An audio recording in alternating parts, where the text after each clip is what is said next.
Hove ikabuda mumvura ibatsirike.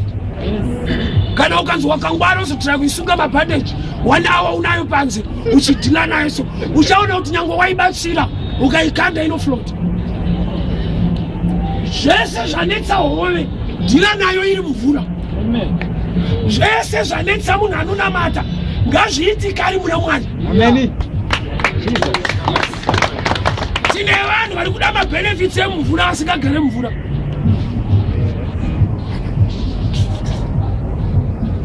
Kungochitsvagawo kwaMwari. Munhu ngaagare mushoko raMwari.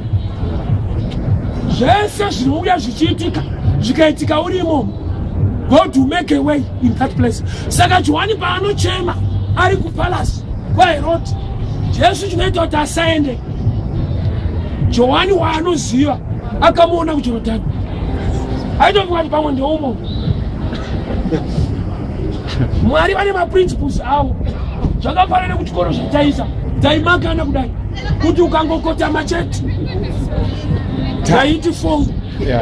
Makana kudai ukangodai hazvina basa kuti uri kurutsa kana kuti uri kusaina cheki. Unorohwa uchisaina cheki yemiliyoni. Ndiri kurutsa ari kundiroverei wakotama ka. Ndo zvakaita maprinciples.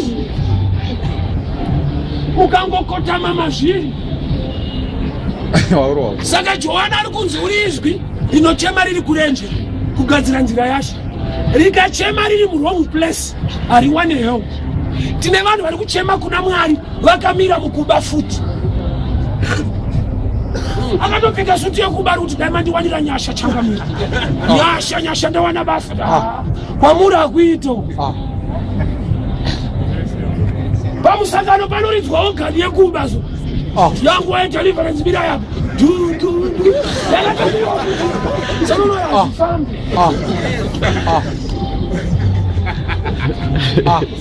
Saka nani aizvati ogani yangu iyo. Vanodzinga madhimoni ekuba indakavarongera ogani futi. Yavari kuridza. Yakabiwa kai. Ndakavarongera ndini chechi iyo. Yada unamatira mweya wekuba kuti uende. Demoya uri kuridza. Dhimoni riri kutoita rejoice kuti tine zvinhu zvedu zviri pano. Jesu anoti Satani akauya kwandiri akashayiwa chake mandiri. Nokushanda kunoita remote. Kaunenge wakabata kai, kane zvinhu zvakafanana nechigajeti chacho chiruku.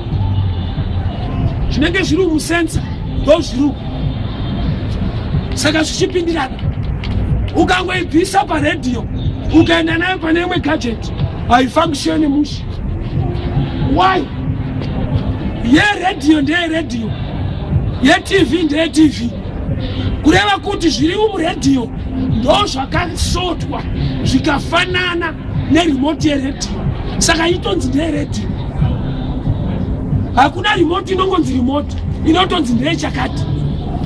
Kureva kuti kungonzi ndeyechakati, pane kakufanana nechinhu chacho zviri kuno. Saka tine vanhu vekuti dhimoni haana, but life yake haifambi. Chikonzero Satani haana kumupinda, anomuoparetera ari pasaiti.